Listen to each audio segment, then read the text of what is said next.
Les mécanismes psychopathologiques. Comprendre. En psychiatrie, il n'existe pas de théorie unique expliquant les mécanismes d'apparition des troubles psychopathologiques.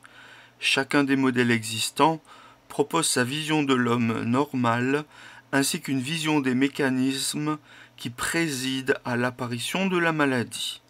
Donc dans chacun des modèles existants propose sa vision de l'homme normal, ainsi qu'une vision des mécanismes qui président à l'apparition de la maladie. Certains inscrivent la maladie psychique dans des dysfonctionnements d'origine développementale accompagnant l'histoire du sujet. Psychanalyse, modèle cognitivo-comportemental.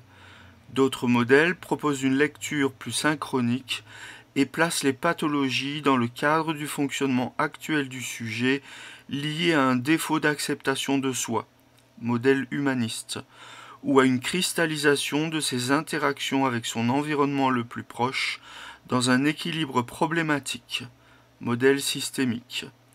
Le modèle neurobiologique, enfin, considère que l'élément fondamental à prendre en compte est le substrat biologique du psychisme, c'est-à-dire le système cortical, et que les troubles trouvent leur source dans des dysfonctionnements de l'activité synaptique. Donc, concernant les origines des troubles psychologiques, pour le modèle psychanalytique et cognitivo-comportemental, c'est développemental en rapport avec l'histoire du sujet depuis la prime enfance. Pour le modèle humaniste, c'est un défaut d'acceptation de soi, incongruence avec soi-même. Pour le modèle systémique, c'est une cristallisation des interactions de l'individu avec son environnement familial. Et enfin, pour le modèle neurobiologique, il s'agit de dysfonctionnement de l'activité synaptique. Donc, selon le modèle psychanalytique. D'un point de vue sociétal, la psychanalyse a permis d'avancer dans la compréhension du fonctionnement psychique de l'homme normal. Cela fait d'elle un modèle de référence, et ce sont sur ses propositions qu'ont été isolées et caractérisées les grandes formes pathologiques repérées aujourd'hui. 2 points, les structures de personnalité. Du normal au pathologique. Pour la psychanalyse, c'est dans son histoire, en particulier dans son histoire précoce, que l'individu structure sa personnalité et qu'il construit sa capacité à gérer ses tensions internes ainsi que son rapport au monde. C'est également dans celle-ci que vont se constituer les différentes pathologies.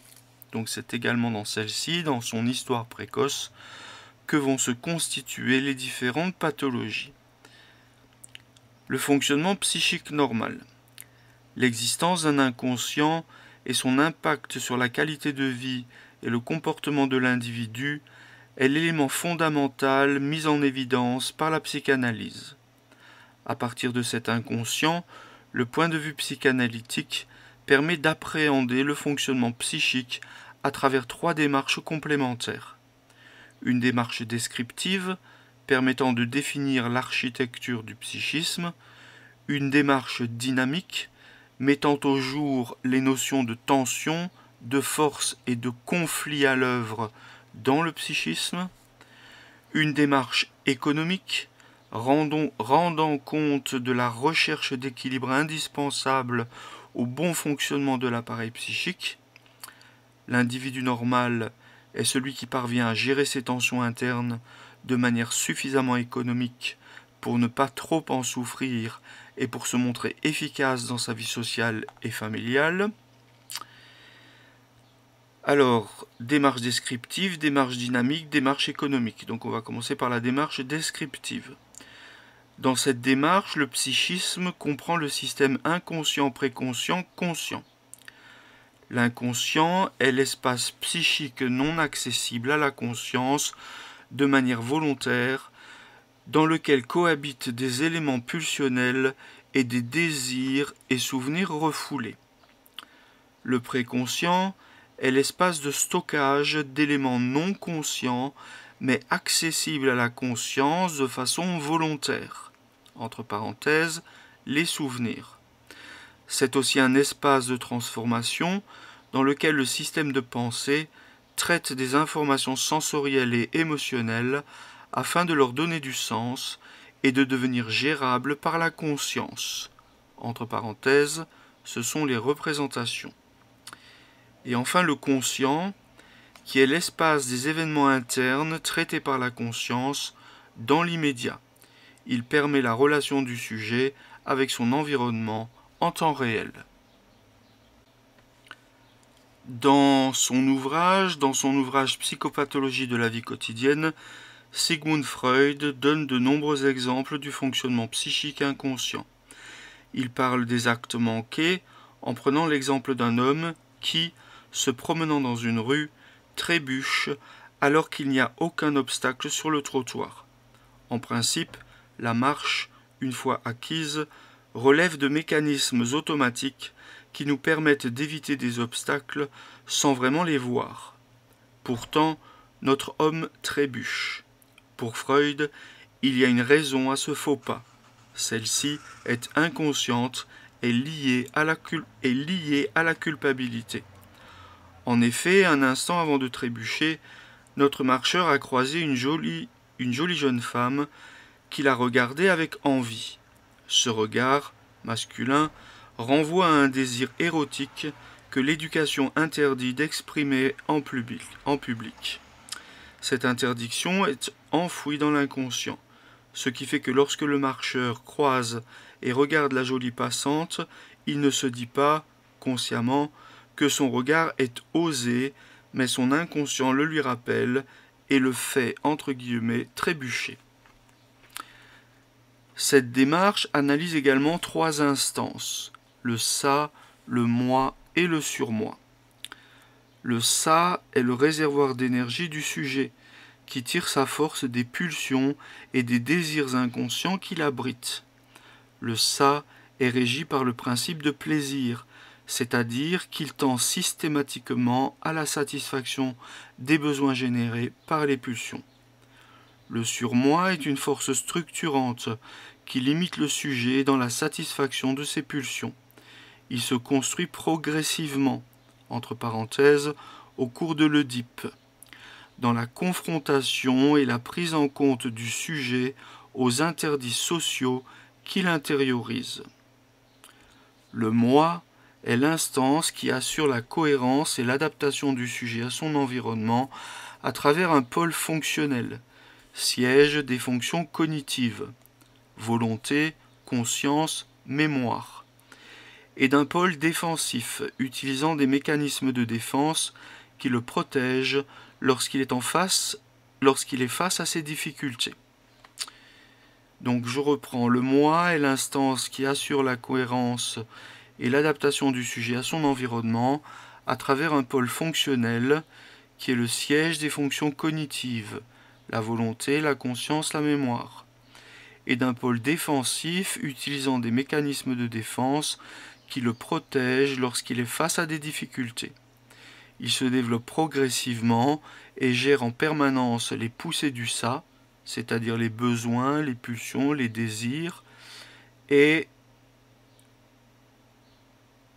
il gère en permanence également les interdits du surmoi. Enfin, le moi est régi par le principe de réalité, c'est-à-dire qu'il tient compte des contraintes sociales. Par ailleurs, une 4e instance peut être distinguée, l'idéal du moi, qui représente un modèle d'identification pour le sujet bâti sur des valeurs positives auxquelles il se réfère. Cet idéal du moi se construit sur la base de l'identification aux personnes qui comptent pour l'enfant tout au long de son développement. Exemple. Jean est calmement installé sur son canapé devant la télévision. Une publicité pour une marque de chocolat particulièrement savoureuse le fait saliver et réveille chez lui une envie pressante de chocolat. Il se lève et va jusqu'au petit placard dans lequel il sait avoir rangé ses réserves. En passant devant son réfrigérateur, il voit les compléments alimentaires à base de légumes lyophilisés, que lui a conseillé son médecin pour lutter contre son surpoids. Cette vision le stoppe dans son élan. Le goût du chocolat s'étiole et Jean tend la main vers un complément alimentaire, qu'il repose aussitôt. « Je n'ai pas besoin de manger, je ne vais tout de même pas me laisser guider par la publicité », se dit-il avec conviction. Au début de cet exemple, c'est le ça de Jean qui, stimulé par l'appel publicitaire, s'impose et le conduit à se lever pour satisfaire son envie. C'est donc une pulsion provenant du ça. La vue d'un complément alimentaire le renvoie à la réalité de son poids en progression et son surmoi vient alors sur le devant de la scène, activant le levier de la culpabilité. Pour finir, c'est son moi et ses capacités de rationalisation qui s'imposent et replacent gourmandise et régime à leur juste place. La démarche dynamique. La démarche dynamique est basée sur la notion d'échange d'énergie. L'énergie, générée par les éléments pulsionnels stockés dans l'inconscient et par la confrontation du sujet avec son environnement, crée une tension au sein de l'appareil psychique. Cette tension génère un vécu d'insatisfaction, voire même de souffrance, et elle doit être évacuée pour que le psychisme, et donc le sujet, retrouve un état d'apaisement. La meilleure solution serait de satisfaire les besoins ressentis, mais la réalité sociale ne le permet pas toujours. Le psychisme doit alors trouver d'autres issues pour libérer cette énergie. C'est ce qu'il va faire, soit par le biais de mécanismes de défense, soit par le biais de la motricité, entre parenthèses, par son corps, ou encore par le biais de sa pensée, grâce à une mise en sens des éléments pulsionnels, et plus globalement des affects, autorisant par cette voie une libération progressive de leur charge d'énergie. Exemple. Donc un exemple. Lorsque pour la 4e fois, le préposé au service après-vente de l'hypermarché où il a acheté son téléviseur lui déclare que son appareil n'est toujours pas réparé, Thomas se sent submergé par la colère. Il commence à hausser le ton, crie à destination de l'employé qui semble apeuré. « Vous êtes tous nuls dans cette boutique », puis sort rapidement en prévenant qui veut l'entendre qu'ils vont entendre parler de lui. En fait, Thomas préfère sortir car il sait que lorsqu'il laisse parler la colère, cela peut parfois l'emmener à des extrémités qu'il regrette après coup. Toujours furieux, il décide alors d'aller aussitôt à la piscine, où il n'avait prévu d'aller qu'en fin d'après-midi. Là, dans l'eau, il nage pendant plus d'1 heure à un rythme rapide. Après sa douche, fatigué mais pas encore tout à fait calmé, il décide de se rendre chez Paul, un ami, à qui il exposera son problème et son mécontentement pendant 1 bonne heure. Suite à cette conversation, il est totalement calmé. Il décide alors de se rendre à nouveau au service après-vente et, arrivé sur place, demande à voir le responsable. Celui-ci écoute patiemment Thomas, qui expose son insatisfaction de manière relativement posée, et va à la recherche d'informations. Il revient 10 minutes plus tard avec une explication claire des causes du retard de la réparation du téléviseur de Thomas, et lui promet que celui-ci lui sera restitué sans faute quelques jours plus tard. Rendez-vous est pris. Une frustration et un sentiment d'injustice ont entraîné chez Thomas une forte réaction affective, colère générée par l'insatisfaction. Il utilise alors 2 moyens pour gérer sa colère: la décharge motrice, nager, et la mise en sens, parler. Ces 2 moyens, parfaitement adaptés socialement, lui ont permis, l'un d'évacuer sa colère, donc de diminuer sa tension interne, et l'autre de la transformer. Grâce à cela, il a pu gérer la nouvelle situation de confrontation avec calme et efficacité. La démarche économique. La démarche économique relève des échanges entre ça, moi et surmoi. Les pulsions et affects, siégeant dans le ça, font pression sur le champ de la conscience du moi afin d'être évacués. Donc la démarche économique relève des échanges entre ça, moi et surmoi. Les pulsions et affects siégeant dans le ça font pression sur le champ de la conscience du moi afin d'être évacuées. Elles sont contenues par le moi et sont libérées progressivement grâce à la transformation en pensée, entre parenthèses, le préconscient. En fait, le moi doit composer non seulement avec les exigences pulsionnelles, mais également avec les possibilités de la réalité sociale et la pression interdictrice, entre guillemets, du surmoi. Exemple. Erwan marche dans la rue ce dimanche matin. Tout est très calme. Il est 9 heures et il va chercher ses croissants pour son petit déjeuner. Il est brusquement tiré de ses rêveries par un énorme coup de klaxon qui le fait sursauter. Son rythme cardiaque et sa respiration s'accélèrent. Il sent ses poils se hérisser sur ses bras. Il a peur. Très vite, sa machine à penser, psychisme, se met en route et il se dit « Il n'y a pas de danger, c'est juste un idiot qui se croit drôle. » Sa tension interne décroît, ses pulsations et sa respiration ralentissent. Il retrouve son état de calme. Le psychisme d'Erwan lui a permis de mettre en pensée des affects. Ce travail s'appelle mentalisation ou symbolisation. Il est dévolu en particulier au préconscient. Les éléments contribuant à la construction de la personnalité. Les éléments contribuant à la construction de la personnalité. Certains éléments sont nécessaires au bon développement de l'être humain. Lorsqu'ils manquent, des processus psychopathologiques peuvent se mettre en place.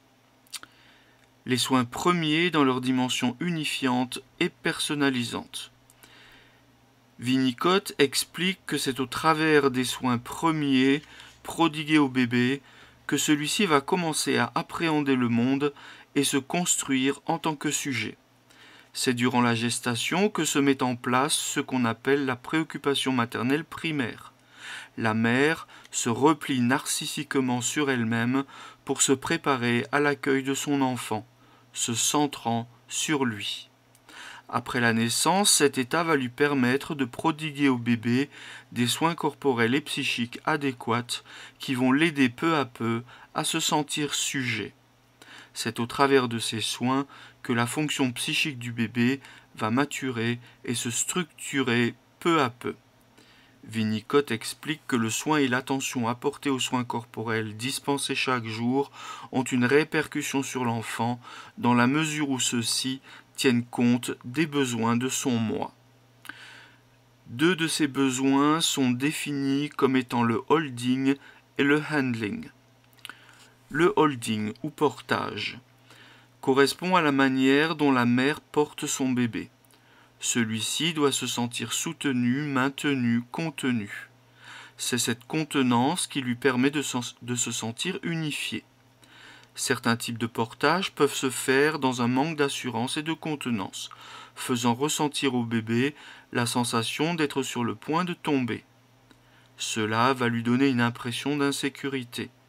La manière dont le bébé est porté représente pour lui un premier message sur la manière dont son environnement va le porter et le contenir.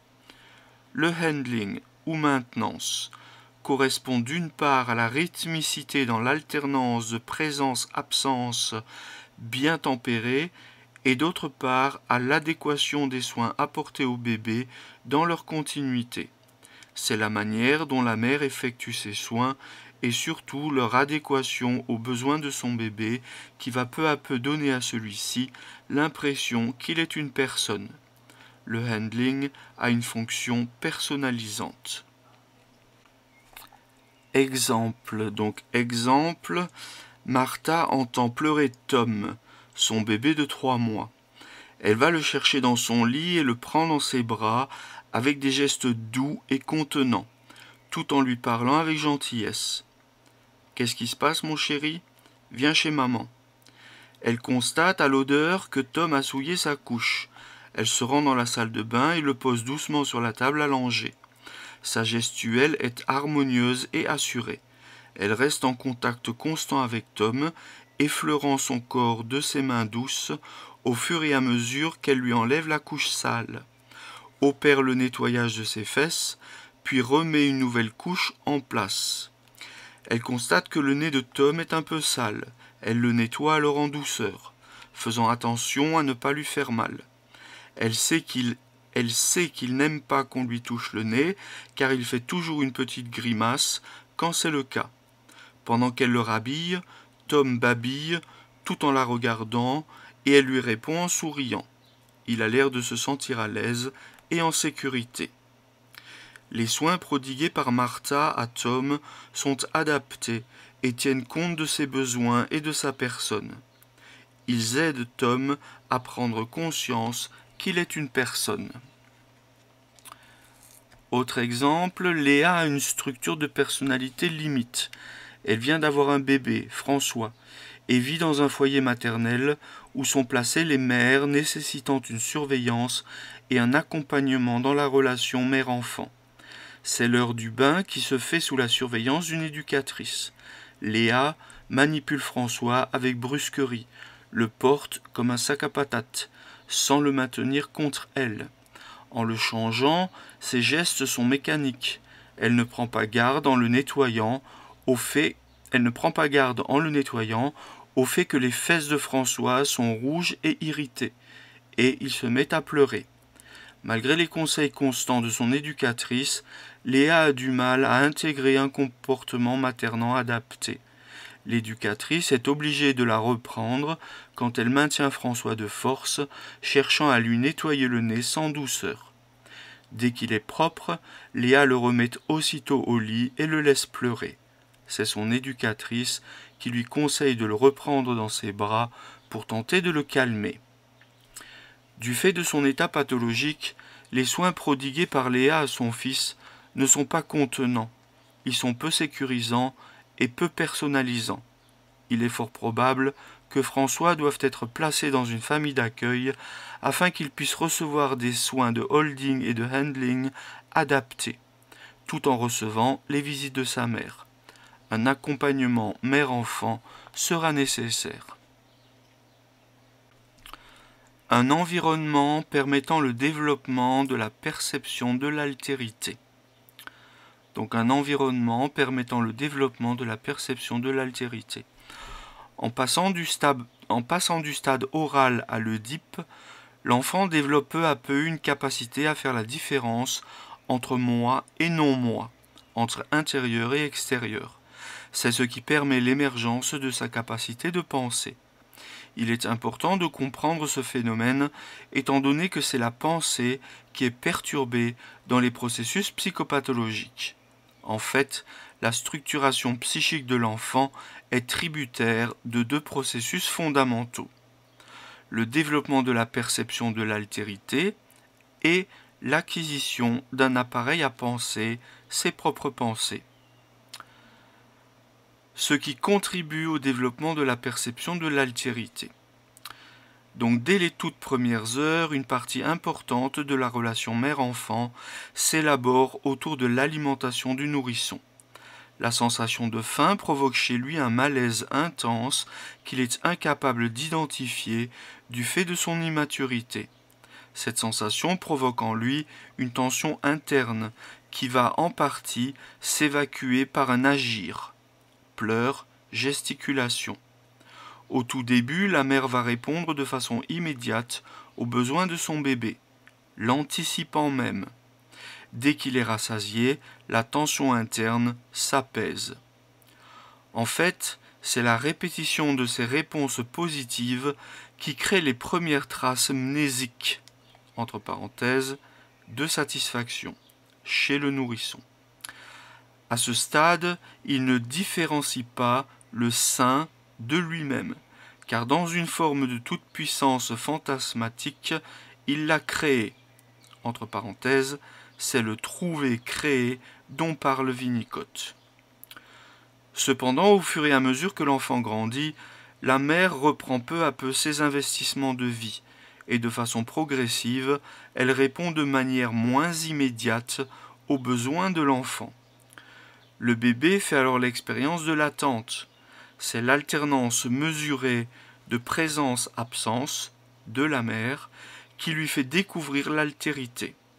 Le sein, sa mère, ne sont pas à lui. Et c'est cette présence-absence qui lui permet de s'individualiser. Cela correspond à ses toutes premières expériences de deuil et de récupération. C'est ainsi que se met en place la relation d'objet, ou relation objectale.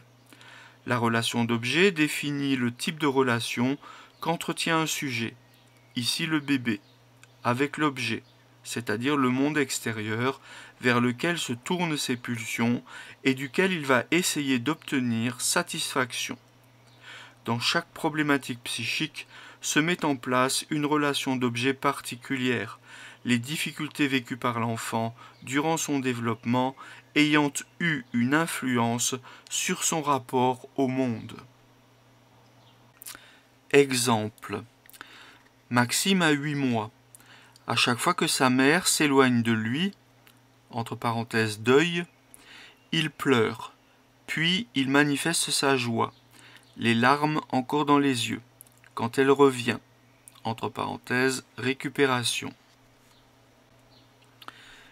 Il comprend peu à peu, à force de réitérer l'expérience, que sa mère revient toujours. Il comprend peu à peu, à force de réitérer l'expérience, que sa mère revient toujours. Plus tard, quand il subira des pertes signifiantes pour lui, il sera capable, après un temps de flottement, de les dépasser. Terry a 8 mois, lui aussi. Sa mère subit un deuil important. Très secouée émotionnellement, elle devient, quasiment du jour au lendemain, moins disponible, laissant souvent Terry pleurer seul dans sa chambre. La mère, vivant seule, personne ne prend le relais auprès du bébé. Se réitérant chaque jour, cette expérience pourra constituer un traumatisme initial pour Terry.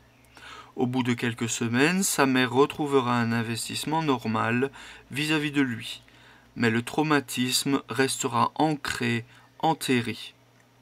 Plus tard, à l'occasion de pertes signifiantes pour lui, le traumatisme initial de Terry pourra être réactivé avec création d'un état pathologique, entre parenthèses, troubles anxieux, dépression. Ce qui contribue à l'acquisition d'un appareil à penser, ses propres pensées. C'est au cours de la phase de préoccupation maternelle primaire que se crée la mise en phase des perceptions mère-enfant.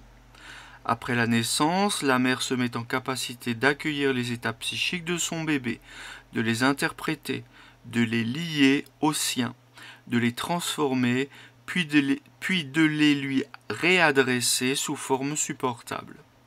En faisant cela, elle offre une contenance aux éléments psychiques bruts, malaise, angoisse, perception, affect, etc., de son bébé, qu'elle va ensuite transformer en éléments psychiques digérables par lui, de par le fait qu'ils sont mis en mots et en sens.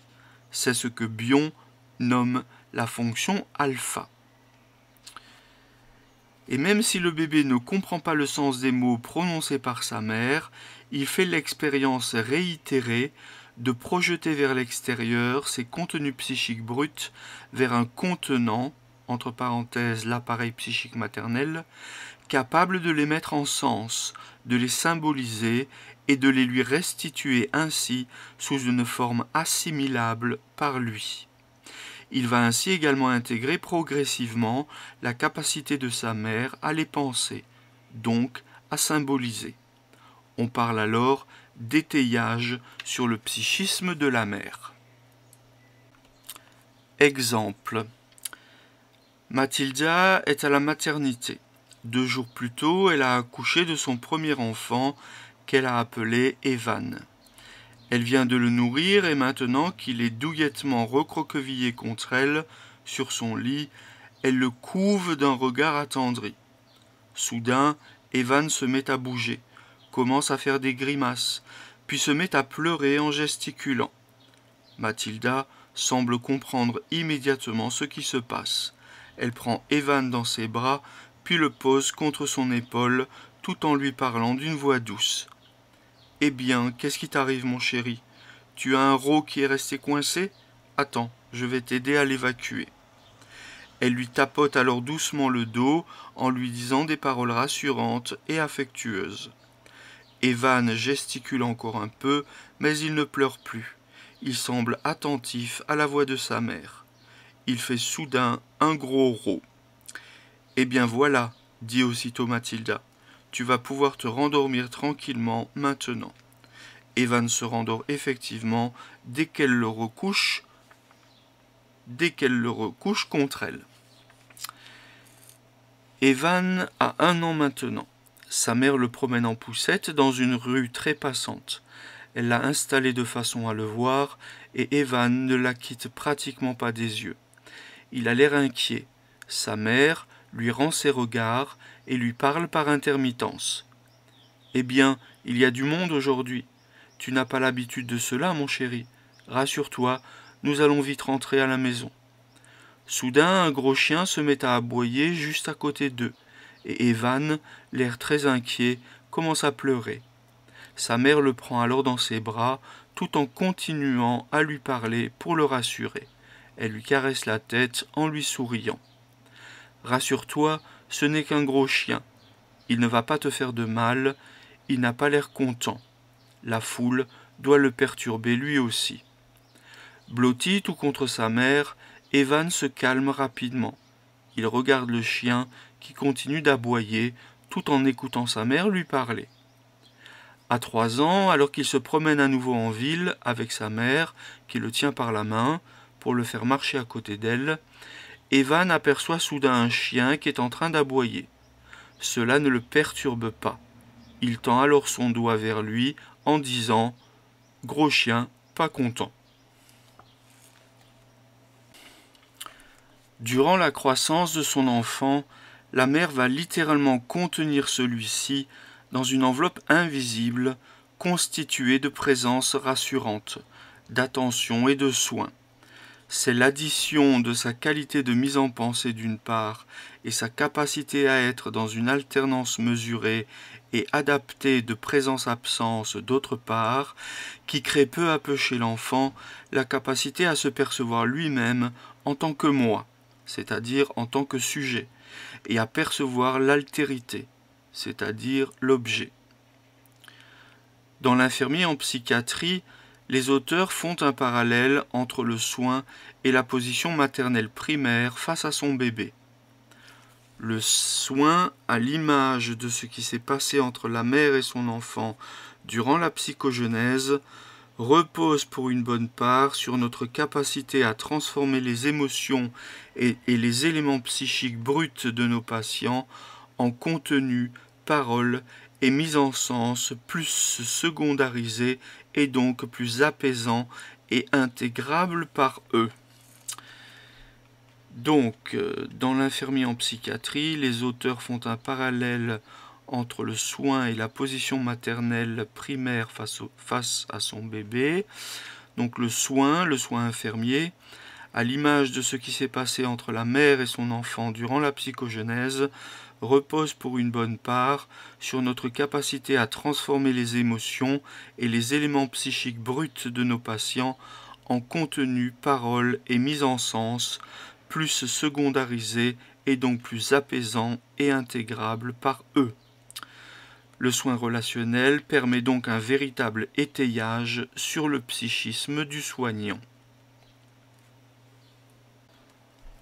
Les éléments permettant l'élaboration du schéma corporel. Donc les éléments permettant l'élaboration du schéma corporel.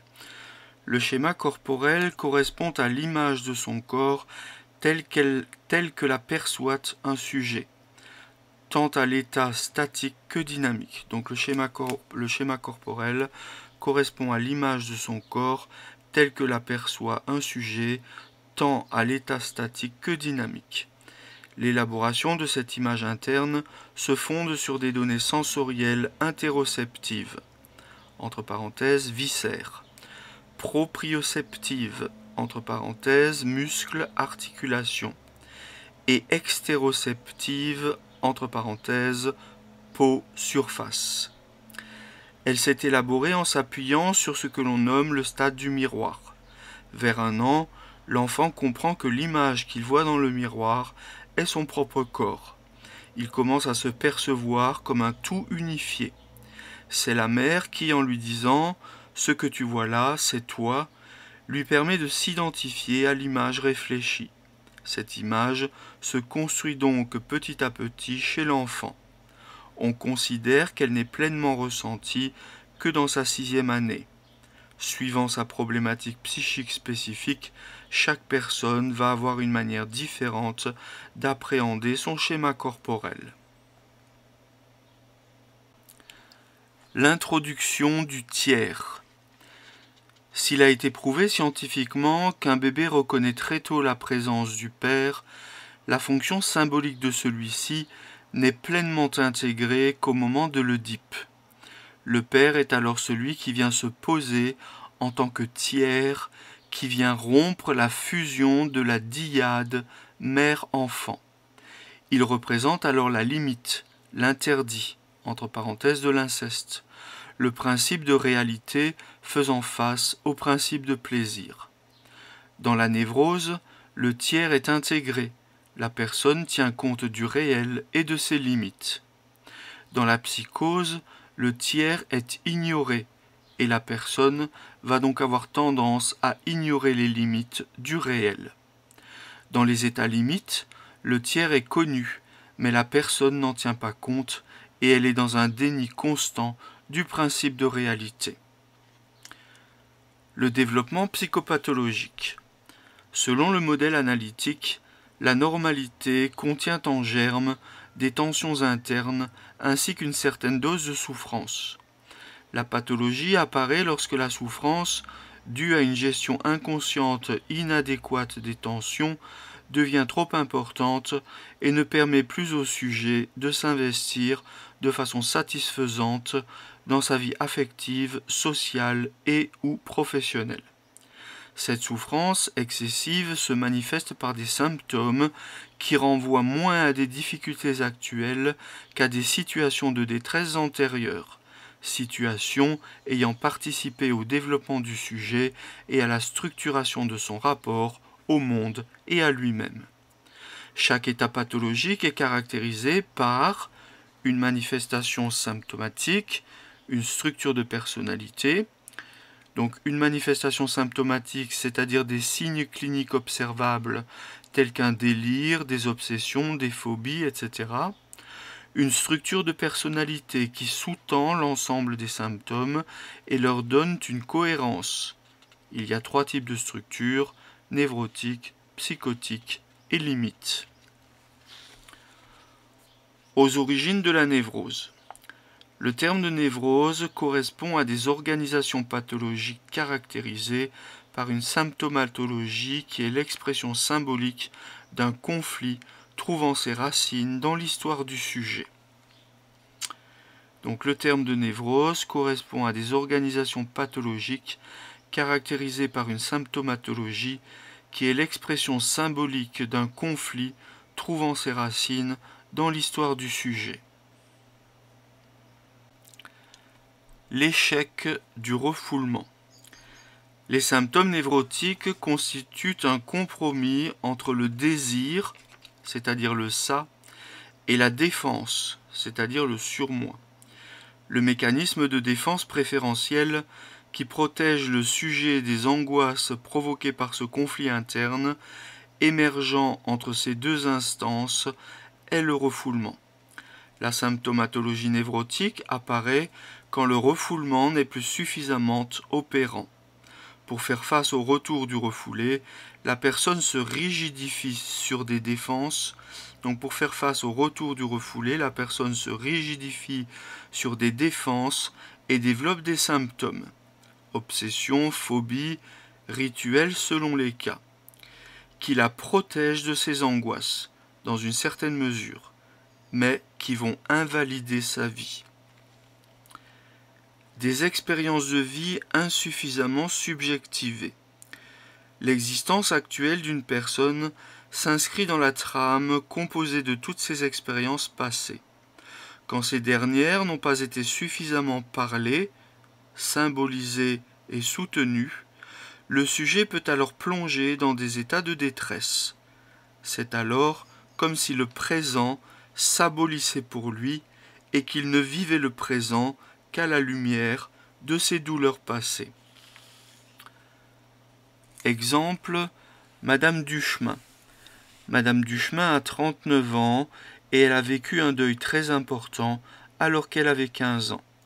Elle a perdu ses deux parents dans un accident de voiture. Le choc l'a laissée sans réaction et elle n'a pratiquement pas pleuré à leur enterrement.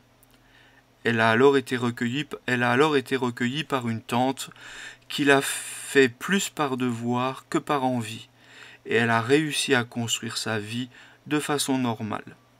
Cependant, à chaque fois qu'elle subit une perte significative, pour elle, la mort de son chat, puis la mort d'un neveu, elle plonge dans un abîme d'angoisse qui la font se replier sur elle-même, avec des symptômes dépressifs. Hospitalisée, elle accepte petit à petit de parler avec Sylvie, une infirmière, qu'elle trouve gentille et qui persévère à venir vers elle malgré ses refus de contact. À un certain moment, Madame Duchemin se met à sangloter, parlant de la perte de ses parents, et Sylvie l'aide alors à mettre en mots son ressenti, tout en lui offrant une qualité de présence par ses gestes, entre parenthèses, main posée sur l'épaule, par son regard bienveillant et sa capacité empathique.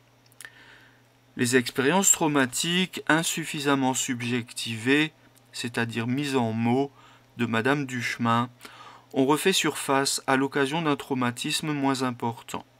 À ce moment-là, pour elle, le temps s'est aboli et elle s'est retrouvée à exprimer sa douleur, ancienne et présente, devant Sylvie, qui lui a alors offert sa capacité de contenance physique et psychique, l'aidant à mettre en mots, c'est-à-dire à symboliser, sa souffrance. Suite à cela, ainsi qu'à la mise en place d'un traitement antidépresseur, Madame Duchemin a vu ses symptômes dépressifs diminuer. Par la suite, elle a mieux vécu les deuils qui l'ont frappée, n'hésitant pas, quand c'était nécessaire, à reprendre un suivi psychothérapeutique. Aux origines de la psychose. Même si à l'heure actuelle, il est évident que la survenue de la psychose repose sur des données complexes et multifactorielles, certaines constantes environnementales ont pu néanmoins être observées. Selon le modèle analytique, c'est dans une carence fondamentale d'étayage que l'incapacité du sujet psychotique à percevoir la réalité trouve son origine. La carence d'étayage sur le corps. Quand les soins premiers au bébé ne tiennent pas compte de ses besoins essentiels de holding et de handling de façon importante, c'est-à-dire quand il ne bénéficie pas d'un soutien physique et psychique sécurisant, celui-ci étant contenant sur la durée, la constitution de son identité même peut être entravée. Cette carence peut provoquer une incapacité à se différencier de l'autre et une perturbation au niveau du schéma corporel. Donc une incapacité à se différencier de l'autre. Donc quand l'alternance de présence-absence de la mère est globalement inadaptée, le sujet ne peut se construire une identité stable, entre parenthèses le moi. Il a du mal à faire la différence entre lui et l'autre, entre le moi et le non-moi, et entre l'intérieur et l'extérieur. Il projette alors une partie de son monde interne à l'extérieur. Ensuite, cette carence peut provoquer une perturbation au niveau du schéma corporel. Dans la psychose, le schéma corporel n'est pas intégré correctement.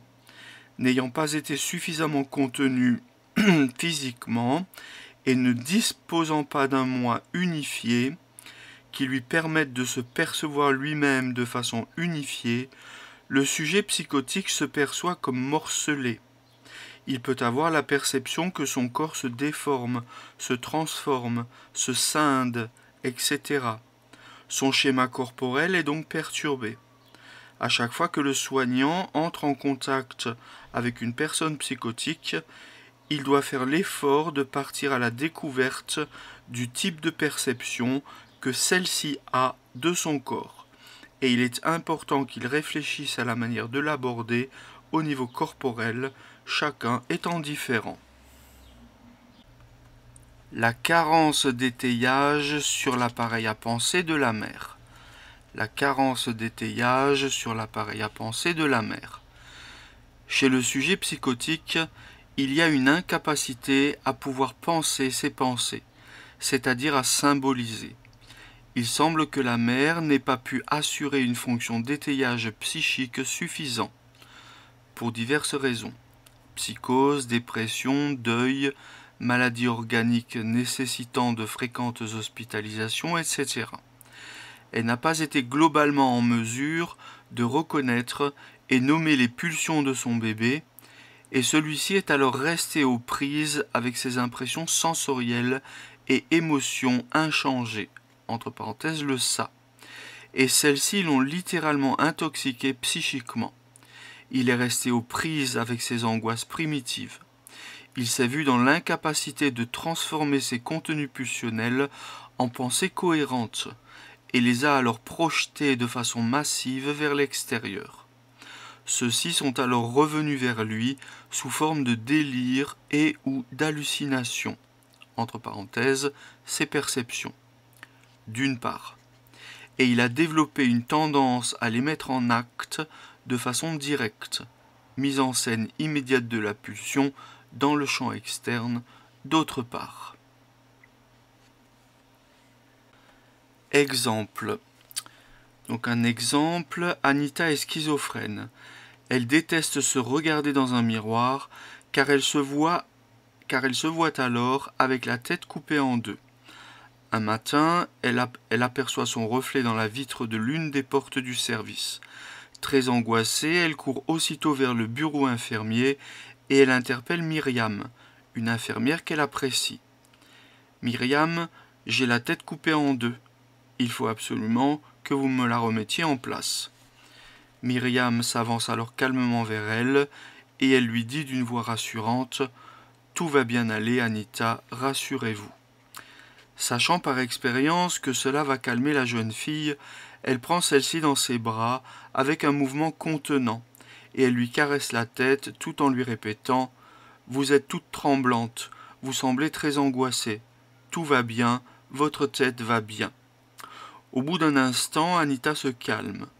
En fait, elle fait alors un mouvement, donc au bout d'un instant, Anita se calme, elle fait alors un mouvement pour se dégager et aussitôt Myriam relâche son étreinte. Anita a le sourire.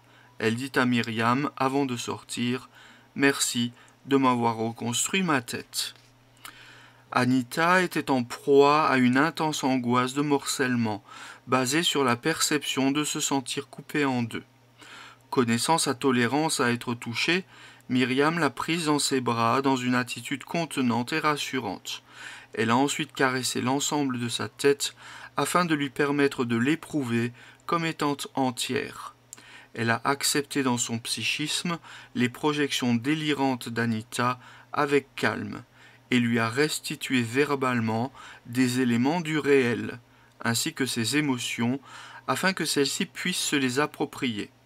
L'ensemble de ces attitudes a permis à Anita de se sentir mieux. Il est intéressant de remarquer que dans la prise en charge d'une personne psychotique, la contenance soignante, c'est-à-dire la capacité à transformer les éléments psychiques bruts de la personne en éléments intégrables par elle, représente l'un des éléments essentiels du soin.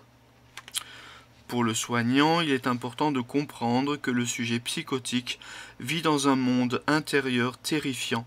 Ses perceptions délirantes constituent pour lui le réel, et que sa souffrance psychique est considérable.